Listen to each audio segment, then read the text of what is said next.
예수님께서 우리에게 말씀하실 때 비유를 사용하셨어요. 비유. 제가 말씀드렸나요? 비유가 헬라어로 파라볼레. 느낌이 옵니까? 파라볼레. 예수님께서 왜 이런 비유를 하시잖아요. 들의 벽화파를 봐라. 파라볼레.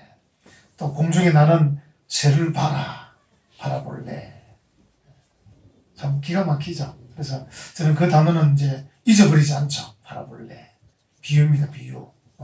이 신약 성경은 헬라어로 기록되어 있거든요. 헬라어로. 신약 성경 기록된 이 언어는 이제 알렉산더 대왕이 쓰던 말입니다.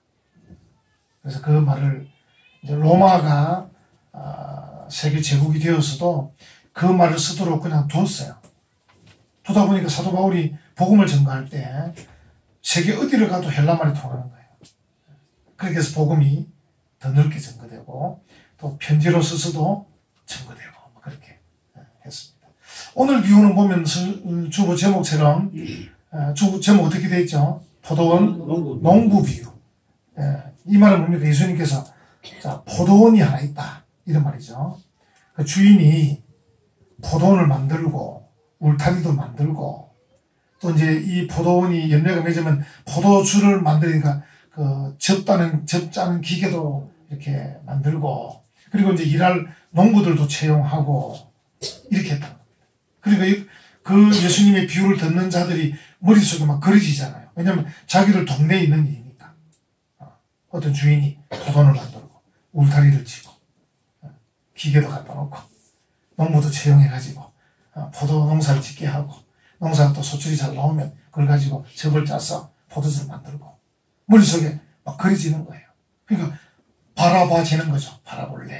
바라봐지는 거죠. 여러분 하나 아실 것은 이 비유라는 것은 이제 비유 속에 포도원을 만든 주인도 등장하고 거기에 채용된 농부도 등장하고 그런데 이 포도원 주인은 우리가 알지만 하나님이시잖아요. 하나님. 포도 농부는 누굽니까? 그 당시에 지도자거나 백성들입니다. 오늘로 말하면 우리입니다. 우리. 그래서 포도원 주인은 하나님이시고 포도 농부는 우리라는 거죠. 우리. 근데 비유라는 게 뭐냐면요. 이제 사람을 하나님과 포도원 주인 또 포도 농부와 우리 성도 이렇게 이제 서로 비유를 이렇게 하는데 이게 이 비유할 때 포도원 주인의 그 특성이 하나님의 특성이 다 들어있는 게 아닙니다. 어떤 분들이 이제 막 오해하신 분이 계셔요. 이거 이렇지 않느냐 저렇지 않느냐. 그러니까 하나님의 그 속성이 포도원 주인에게 다 들어있는 게 아니다. 필요한 부분만 얘기하는 거예요. 그리고 우리가 보통 이제 유추한다. 조금 유추해 본다. 이 포도원 주인에게서 하나님의 그 속성을 좀 유추해 본다. 포도원 농부들에게서 우리 성도들 또는 그 당시 유대 백성들의 속성을 좀 유추해 본다. 이런 뜻이에요. 그럼 우리가 이제 감안하고 이 생각을 하면 좋겠어요. 그래서 이제 이 예수님께서 비유를 드시는데 보니까 33절 한번 보세요. 다른 한 비유를 들으라. 한 집 주인이 포도원을 만들었습니다. 산 울타리도 둘렀습니다. 거기에 접자는 틀도 만들었습니다. 망대도 지었습니다. 농부들에게 새로 주었습니다. 누가 다 한 겁니까? 포도원 주인이 다 한 겁니다. 예수님께서 이제 이런 비유를 하실 때는 무슨 뜻이냐면 그 예수님의 말씀을 듣는 유대인들에게 너희들이 지금은 하나님 믿는 하나님 그 하나님을 믿는 율례 관습 이 모든 게 하나님에게서 나온 거야. 이걸 이제 한번 짚어주는 거예요. 실제로 유대인들이 그들이 살아가는 신앙생활의 중요한 근거가 토라. 그 모세오경 토라거든요. 그러니까 이 모세오경이 어디서 나왔느냐? 하나님에게서 나왔어요. 그래서 이제 하나님이 포도원도 만들고 울타리도 두르고 접자는 틀도 하고 망대도 세우고 농부도 채용하고 하나님이 다 하셨다. 이렇게 합니다. 우리 지금 예수님이 이제 이 비유를 통해서 설명해 주시는 거예요. 오늘날 우리가 저 같은 목사, 우리 전사님 신학 공부를 하는 신학 또 우리가 모여서 예배 드리잖아요. 우리가 하는 신학이나 우리가 드리는 이 모든 예배의 기원이 하나님이셔요. 하나님. 우리가 이제 박사들이 뭐 연구하냐면요, 하나님께서 우리에게 어떻게 예배하라고 하셨나를 계속 연구하는 거예요. 하나님 우리에게 어떻게 예배하라고 하셨나, 그리고 하나님의 뜻이 뭐냐, 우리가 어떻게 신앙생활을 해야 되느냐, 우리가 어떻게 기도해야 되느냐, 이걸 이 말씀 성경 안에서 찾아내는 거예요. 찾아내기 위해서 이제 히브리어도 공부해야 되고 헬라어도 공부해야 되고, 그리고 이제 이 구약과 신약을 공부하고 글을 쓴 사람들이 여러분 성 어거스틴, 또 옛날에 존 칼빈, 이런 사람들, 또 그분들은 그 당시에 라틴어로 또 글을 썼어요. 이제 우리나라로 말하면 한자로 썼다는 거예요, 한자로. 그래서 또 이제 공부하는 박사들이 라틴어도 공부해야 돼요. 그 좋은 책 읽으려고 그래요. 그래가지고 하나님이 우리에게 어떻게 예배하라고 하셨나, 우리에게 어떻게 믿음 생활을 하라고 하셨나를 찾아내는 거예요. 그래서 신앙의 기원도 하나님이고 예배의 기원도 하나님. 여러분, 우리가 오늘 예배 드리잖아요. 이 예배는 하나님을 기쁘시게 하는 예배예요. 이게 순서가 참 중요한 거예요. 하나님을 기쁘시게, 하나님을 만족해 하는 예배가 될 때, 그래서 하나님께 영광이 될 때 우리에게도 영광이 되는 거예요. 우리에게도 은혜가 되는 거예요. 이게 순서가 맞는 거예요. 근데 이제 요즘 시장의 마케팅 전략은 뭐예요? 고객 만족이에요, 고객 만족. 어떻게 하면 고객을 만족해 할 거냐, 이렇게 돼요. 교회는 그런 건 아닙니다. 그래서 혹시 여러분들이 혹시 좀 만족스럽지 못해도 이해하셔요. 왜 교회 오는 나를 만족 안 시키느냐, 이렇게 생각하지 마시고 여러분이 초점을 바꾸셔야 돼요. 우리가 어떻게 해야, 내가 어떻게 예배를 드려야, 내가 어떻게 하나님께 나와야 하나님 만족하실까? 하나님이 만족하면 나오는 게 훨씬 많습니다.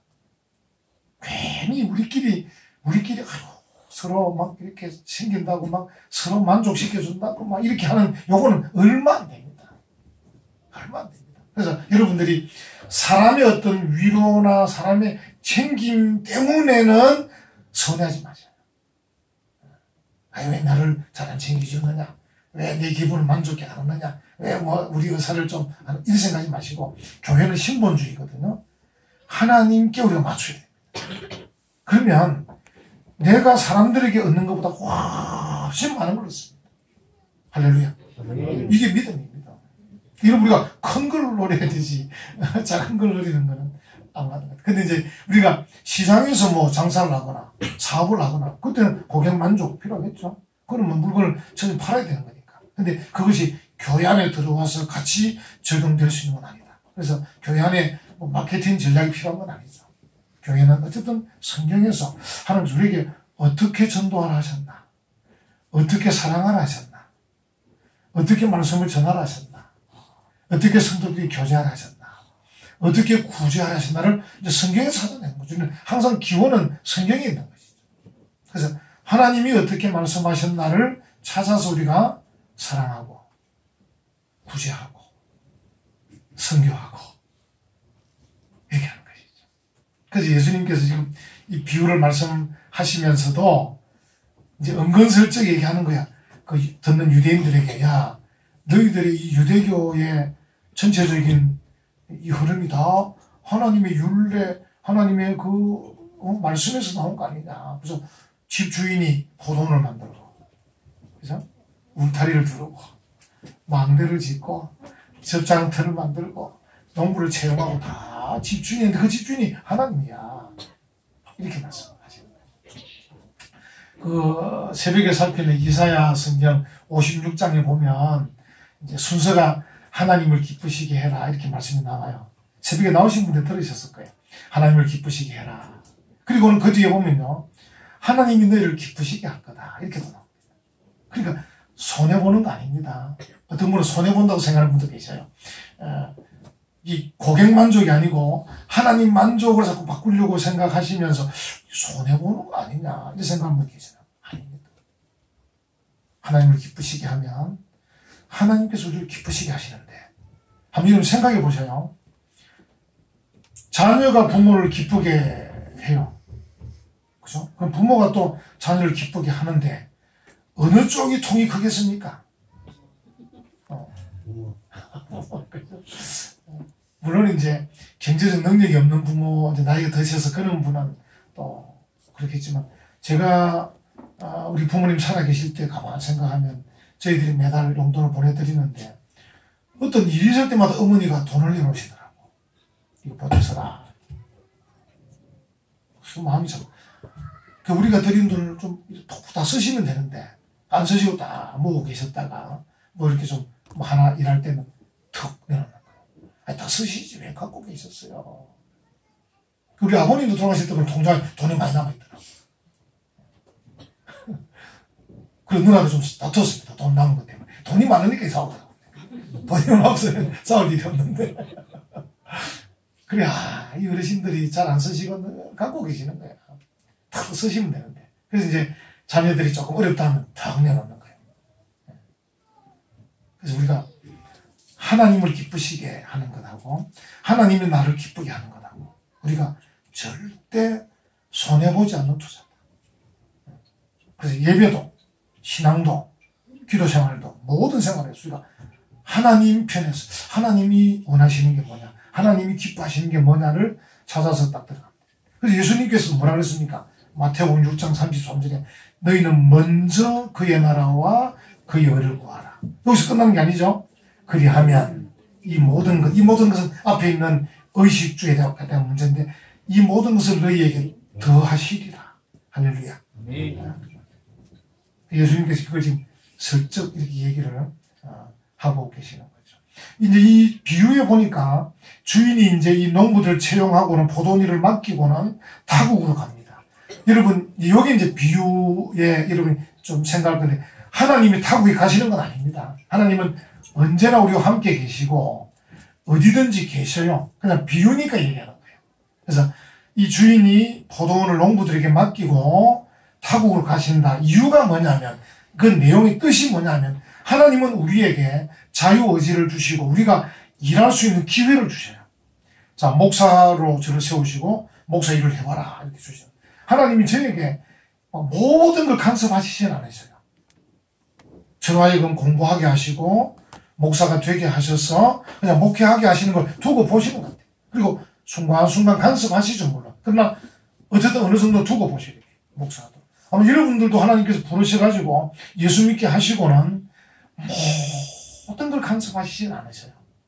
한번 해봐라. 기도도 해보고 신앙생활도 해보고 충성도 해보고 해봐라. 그래서 이제 우리가 하나님께서 우리에게 여지를 그러니까 이 비유의 주인이 타국에 가는 것처럼 우리에게 여지를 남겨두시다 보니까 우리가 어떻게 해요? 그 사이사이에 하나님 말씀을 좀 긴장해서 잘 기억하지 못하니까 어떻게 그 사이에 불평도 하고 원망도 하고 섭섭해하고 낙심하고 이렇게 하는 거예요. 그래서 또다시 깜짝 놀라서 돌아오기도 하고 또 회개하고 이렇게 하는 거예요. 하나님 우리에게 여지를 남겨주시죠. 여지를. 그리고 이제 이 본문에 보니까 하나님이 또 이 열매 거둘 때쯤 돼가지고 일꾼을 보냅니다. 종들을 보냅니다. 그래서 열매를 다 거두었으면 그 이익을 주인에게, 예를 들어서 만약에 농부와 주인이 뭐 7대3으로 나누자 했든지 뭔가 계약을 했을 거 아니에요. 그래서 이 소수를 거두었을 때 계약된 주인의 몫을 보내라 하고 종을 보낸다.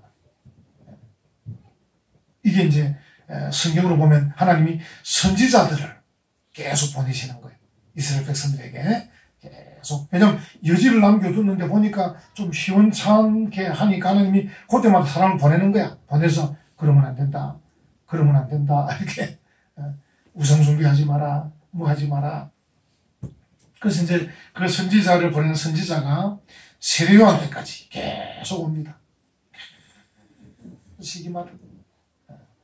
우리가 아는 이사야, 예레미야, 에스겔, 다니엘, 호세아, 요엘, 아모스, 오바다, 요나, 미가, 나훔, 하박국, 스바냐, 학개, 스가랴, 말라기, 세례요한까지 계속 오는 거예요. 계속 오는 거예요. 그의 종들을 보냈어. 하나님이 그들에게 포도원을 맡겨주셨을 때 포도원 농부들이 어떻게 해야 됩니까? 신실하게 일해야 되잖아요.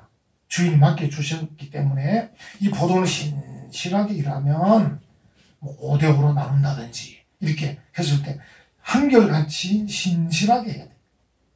그래서 주인이 타국에 갔든지 주인이 함께 있든지 아무 관계없이 맡겨진 일에 대해서 신실하게 하면 되는데 이 그렇지 못한 주인이 타국에 가게 있고 잘 안 보이니까 어떻게 해요? 이걸 더 많이 감추기도 하고 자기가 착복하기도 하고 막 이렇게 하는 것이죠. 그래서 우리가 이제 하나님이 구약 시대부터 세례요한 때까지 쭉 보면 하나님께서 보내신 선지자들의 그 말씀에 두 가지 딱 단어가 나옵니다. 하나는 하나님 말씀, 주인의 말씀 순종해라. 두 번째로는 주인을 좀 신뢰해라, 신뢰. 주인이 눈에 안 보이더라도 신뢰해라, 신뢰. 그러니까 순종과 신뢰가 굉장히 중요해요. 이스라엘 백성들이 이제 하나님께서 다윗과도 함께 하시고 솔로몬과도 함께 하시다가 이제 르호보암 왕 때부터 나라가 분열되면서 할 때 그들이 하나님을 신뢰하지 못했어요. 그래가지고 강대국을 의지했어요. 강대국. 그래서 애굽이 힘이 세려나, 아수르가 더 힘이 세려나, 뭐 바벨론이 세려냐, 뭐 모압이 도와줄 거냐, 막 그들이 강대국 의지를 많이 했어요. 그렇게 이렇게 저렇게 휘둘리다가 결국 그 강대국에게 망합니다. 아수르에게 망하고 바벨론에 망합니다. 오늘 우리 대한민국도 지금 그런 형편이 있는 것 같아요. 이 북한과의 이런 문제, 또 일본이 가깝고도 먼 나라 아니에요. 우리에게 그렇게 나쁜 짓을 많이 했는데도 지금 우리에게 우리가 조금 박정희 대통령, 박근혜 대통령, 문재인 대통령 이런 관계 속에 조금 약속 오겠다고 지금 트집을 잡아가지고 지금 자기들이 조금 더 기술이 우위에 있고 굉장히 좀 우위에 있는 걸 이용해서 지금 이렇게 시비를 걸고 있지 않습니까? 또 그 내막은 알고 보니까 강제징용에 대한, 일본은 강제징용 해결이 된 건데 이미 박정희 정권 때 다 해결했는데 뭘 자꾸 달라 하느냐, 이런 그 속내가 있는데 그건 말하지 않고 그냥 한국이 좀 약속을 잘 안 지키는 그런 좀 비신사적인 그런 나라라서 이런 나라와는 무역을 할 수 없다, 이런 핑계를 지금 하고 있잖아요. 참 그래도 우리나라가 그동안 발전해서 지금 싸우고 있지, 우리나라 지금 옛날 같아서는 지금 막 무릎 꿇고 우리 온 국민이 다 일본을 향해서 무릎 꿇고 손 들고 있어야, 벌 쏘고 있어야 일본이 그래 봐줄게 이래 봐줄 건데 지금은 그나마 버틸만 하니까 지금 버티고 있어요. 일본의 경제 보고 아마 이번이 이제 끝이 아닐 겁니다. 앞으로도 계속 일본하고는 계속 싸우게 될 겁니다. 그렇다 중국이 또 만만한 건 아닙니다. 중국 이 사람들이 또 우리를 아주 우습게 봅니다. 우습게 보면 우리가 경제적으로 좀 발전해 있으니까 지금 마음대로 못하고 막 이래 있는지, 틈만 나면 우리를 괴롭힐 겁니다. 중국 틈만 나면 괴롭히고, 걸핏하면 관광객 안 보내고, 걸핏하면 뭐 무역 보복 걸핏할 겁니다. 앞으로 계속. 그러니까 우리가 계속 이번보다 계속 긴장해야 되지, 뭐 이번에 해결해도 되는 게 아닙니다. 미국도 한번 보십시오. 미국이 또 우리 편이지만 이 미국이 하는 건 자기들 자국이기 때문에 자꾸 또 간섭하고 그동안 내던 방위비의 5배 이상 또 2020년부터 내라. 이번에 이제 협상이 올해까지 이제 결렬이 되면요, 미국 부대 근무하는 한국인이 한 15,000명 되는데 이번에 월급이 안 나갑니다. 이제 우리가 협상이 안 되면. 근데 이제 감사하게도 그 미군 부대 근무하는 그 직원들의, 우리 말하면 노조의 사무국장 인터뷰를 했는데 그 사람이 하는 말이, 정치권을 향해서 우리 걱정하지 말고 당당하게 협상이 많아, 이렇게 이제 얘기를 했더라고요. 그렇지만 만약에 정말로 협상이 끝까지 결렬되면 당장 무급휴가로 들어가게 되고 그러면, 그렇다고 그 사람들 하는 말이, 우리에게 월급 안 준다고 출근 안 해버리면 한국 전체 미군의 행정이 다 마비돼 버리는데, 그러면 한국 안보와도 직결되기 때문에 출근 안 할 수도 없는 거예요. 월급 못 받고 출근할 수밖에 없는 상황이 오게 되죠. 이런 게 다 이제 막 이제 묶여져 있는 거예요. 묶여져 있으니까 우리가 참 당당하게 하기가 쉽지 않습니다. 약소국가로서. 그것도 분단되어 있는, 인구도 1억도 안 되는, 우리 내수시장이 아무리 활발하게 돼도 우리 수출이 안 되면 안 되는 나라입니다. 이런 나라에, 그러니까 중국이든 미국이든 이 사람들이 무기가 큰 게 있습니다. 만약에 미국도 우리 말 안 들으면 무역 이거 막는다, 중국도 우리한테 우리 말 안 들으면 무역 막는다, 우리가 살 길이 없습니다. 미국과 중국에 대부분 수출하기 때문에 우리의 수출기를 막아버리면 우리는 살 길이 없습니다. 여러분이 지금 이 장류에서 아무리 활발히 살아가셔도 미국과 중국이 무역을 다 막아버리면 우리는 다 이제 경제가 완전 파탄이 나버려요. 그러니까 저 사람들의 압력을 견디기가 쉽지가 않습니다. 큰 소리는 치는 것 같아도 쉽지가 않습니다. 이런 상황에 우리가 놓여 있다 하는 것을 우리가 이제 알아야 된다 하는 것이죠. 그래서 하나님 이런 상황에 우리 한국교회 성도들이 할 일이 있습니다. 그래서 하나님을 전적 신뢰하고 하나님께 기도합니다. 제가 기도 중에도 말했지만 한때는 우리 교회, 한국교회가 교회마다 기도 소리가 높았어요. 기도원마다 기도 소리가 높았어요. 산골짜기마다 기도 소리가 높았어요. 골짜기마다 금요일 밤에 가면 웅성웅성 했습니다. 기도한다고. 요즘은 뭐 조용하죠. 그래서 저도 우리 은혜와 평강에서 조금 더 성장하면 제가 이제 한번 밤에 산에 기도하라고 그러고 교인들 데리고 한번 등산화 신고 랜턴 들고 이제 한번 또 산에 가서 산에 가면 또 마음껏 보함도 지르고 한번 기도할 수 있으니까 한번 가야 된다. 그래서 골짜기마다 기도 소리가 들리고 교회당마다 기도 소리가 들리고 이렇게 해야 하나님이 국가의 흥망성쇠를 쥐고 있는 거예요. 할렐루야. 아멘. 우리가 그냥 어느 미국이 도와주고 중국이 도와줘서 사는 게 아니고 더 근본적으로는 하나님에게 이 나라의 이 미래가 달려있는 거예요. 그래서 기도해야 됩니다. 기도해야 된다. 지금 하나님께서 선지자들을 보낼 때 이 두 가지 하나님 말씀에 순종해라 그리고 하나님을 신뢰해라 이렇게 보내요. 근데 이제 그 하나님이 보낸 선지자들을 받는 백성들이 이걸 반대로 거꾸로 하는 거예요. 거꾸로 하는 거예요. 하나님 말씀에 순종하는 것이 아니고 세상의 흐름에 순종하는 거예요. 하나님을 신뢰하는 것이 아니고 강대국을 신뢰하는 거예요. 하나님은 하나님의 말씀에 순종하고 하나님을 신뢰하라고 말씀하는데 백성들은 반대로 세상의 흐름에 따라서 세상의 강대국을 신뢰하는 이렇게 가는 것이죠. 그 표현이 여기 보면 이제 종들을 보내는데 농부들이 종들을 보내는 종들을 때리고 심지어 잡아 죽이기도 하고 돌로 치기도 했다. 이렇게 표현하는 것이죠. 이 말은 하나님이 보내셔서 말씀 전하는 그 선지자들의 말씀과 정반대로 하고 있다. 이런 뜻입니다. 여러분, 우리 인간들의 이 죄성이 참 악하거든요. 악해서 우리가 방심하면 우리는 하나님의 뜻과는 반대로 갈 수 있는 이 실력이 있습니다. 우리의 이 기본적인 실력이 뭐냐면 방심하고 깨어 기도하지 않으면 하나님의 뜻과는 반대로 가는 실력이 다 있어요. 그리고 일반 세상 사람들도요, 교육을 받거나 주변의 통제를 받거나 사랑을 받거나 이렇게 잘 받들지 못하고 좀 주변의 사랑을 좀 못 받거나 주변이 좀 이렇게 관심을 좀 만기로 이렇게 해서 주면요, 더 악한 곳으로 악한 곳으로. 여러분들이 사건, 사고 소식을 들어보세요. 세상에 저런 사람도 있구나 싶을 정도로 악하게 합니다. 제가 어제 뉴스 들으니까 어떤 60대 남자가 그러니까 잠자고 있는 자기 아내와 딸을 때려 죽인 겁니다. 그래서 이제 이유가 뭐고 물으니까 나를 무시해서 됐다. 말이 됩니까? 무시하면 잘못 깨워가지고 왜 나를 무시하나 따지면 되지. 따지면 되고 뭐 안 되면 정 안 되면 같이 내가 못 살겠다 하면 그러면 되는 거지. 그걸 꼭 굳이 때려 죽여야 되는 거야.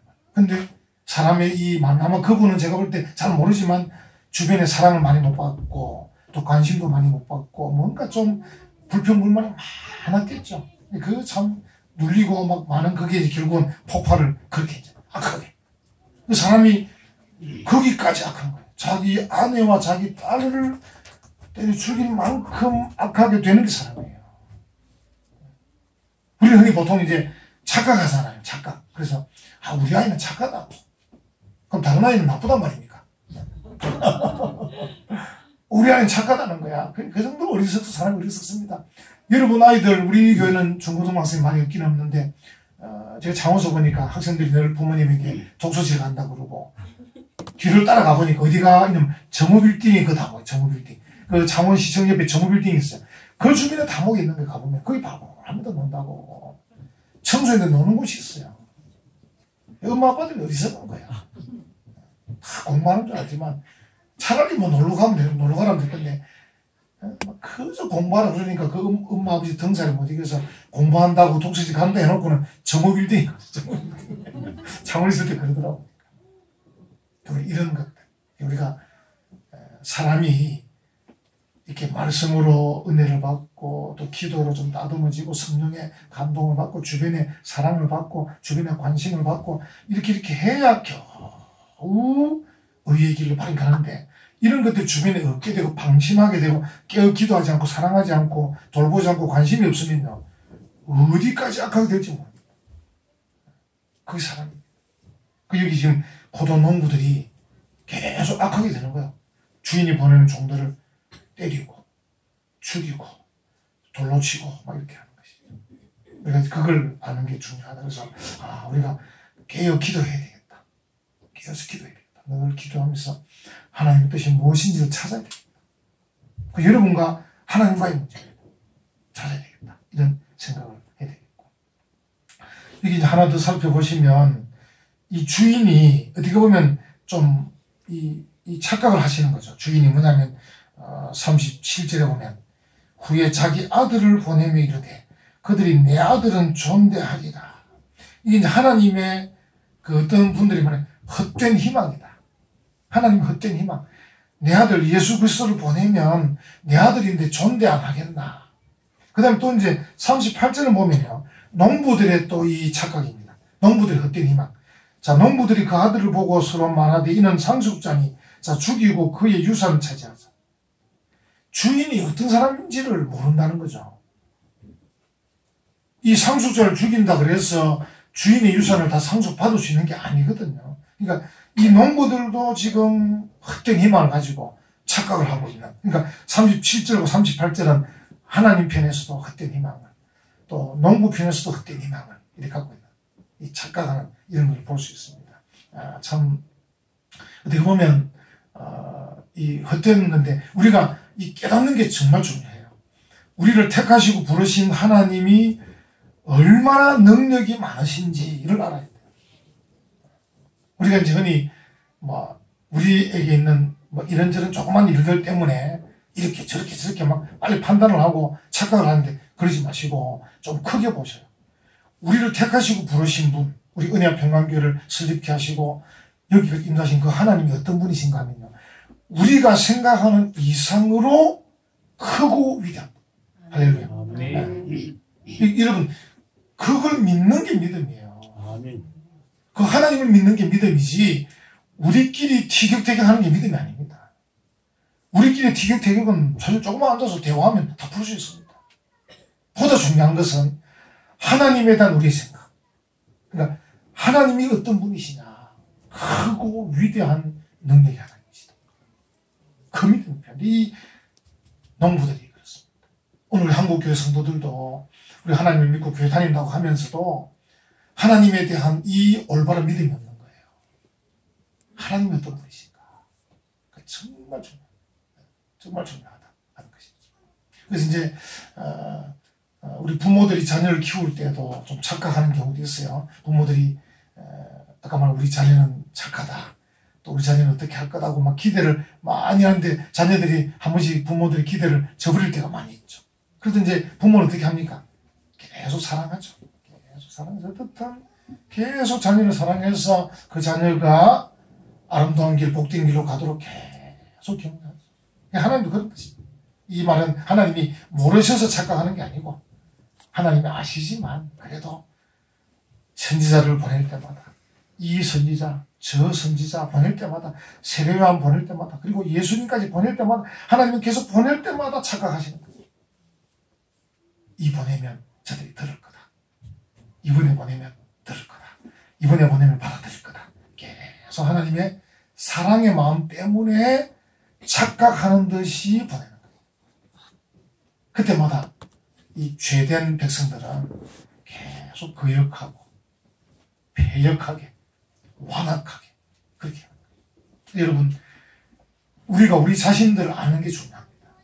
나는 배역하고 완악할 수 있는 백성임을 알고 계셔야 돼요. 내가 말 잘 듣는 사람은 아니잖아요. 여러분 그렇죠? 제가 보니까 제 말도 잘 안 듣는데 하나님 말씀 잘 듣겠나?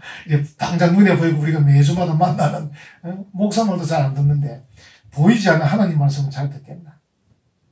여러분 그런 생각 못 해보셨죠? 여러분은 그 말을 잘 듣는다 생각하고 계시죠? 모르겠어요. 이게 다 설문조사 확인해야 되는데 여러분 생각에 나는 목사의 말을 잘 듣는다. 나는 부모님 말씀을 잘 듣는다. 나는 보이지 않는 하나님 말씀 잘 듣는다. 한번 설문조사 확인해야 돼요.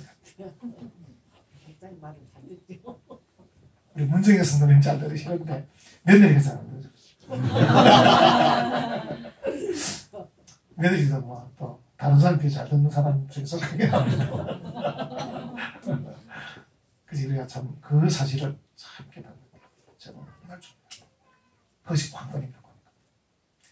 예수님께서 이 본문의 마지막 하나만 살펴보십시다. 여기 이제 43절 그러므로 내가 너희에게 이르노니 하나님의 나라를 너희는 빼앗기고 그 나라의 열매 맺는 백성이 받으리라. 다른 사람, 이방인들, 유대인들 대신에 또 44절 이 돌은 그 위에 42절의 돌인데 이 돌은 건축자들이 버린 돌처럼 보이지만 하나님께서 모퉁이 돌로 삼으셨거든요. 예수님입니다. 이 돌 위에 떨어지는 자는 깨지겠고 이 돌이 사람 위에 떨어지면 그를 가루로 만들어 흩어버릴 것이라고 43, 44절에 예수님께서 경고의 말씀 다시 주시거든요. 그리고 그 밑에 45절 한번 보십시오. 대제사장들과 바리새인들이 예수의 비유를 듣고 자기들을 가리켜 말씀하신 줄 알고 이렇게 됩니다. 예수님도 하나님처럼 계속 그들에게 이 말씀을 계속 경고의 말씀을 계속 주시는 거예요. 뭐냐면 그래도 혹시라도 누구가 듣고 감동을 받아서 좀 마음이 변화될까 싶어서 계속 비유로 말씀하시고 또 말씀하시고 또 말씀하시고 이렇게 말씀. 지금 여기 43, 44절은 꼭 이렇게 하겠다는 말이 아니고 너희가 끝까지 회개하지 않으면 이렇게 된다는 거예요. 그러니까 기회를 계속 주고 계시는 거죠. 기회를. 이게 예수님 마음입니다. 예수님.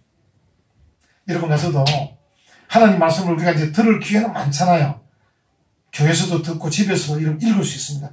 하나님 말씀을 들을 기회가 많을 때 우리가 할 일이 뭡니까? 그 말씀에 순종하는 거예요. 순종. 그리고 여러분들이 들을 때마다 이렇게 기도하셔요. 성령께서 내 마음을 감동해 주십시오. 왜냐하면 목사가 아무리 설득하는 것보다 하나님의 성령께서 여러분 마음을 감동하시면 제대로 깨닫거든요. 그래서 순종하게 해주세요. 말씀을 성령의 감동이 있게 해주세요. 그리고 이제 그 가운데 성령의 감동 가운데 여러분이 잘못했다고 느껴지는 게 있을 거 아니에요. 그럼 뭐 해야 됩니까? 회개하게 해주세요. 그러니까 깨달을수록 회개하게 해주세요. 이 일이 이루어지면 여러분들은 은혜의 길로 가는 것이고 복된 길로 가는 것입니다. 그런 은혜의 길, 복된 길로 걸어가는 우리 모두가 되기를 간절히 축원합니다. 아멘. 아멘.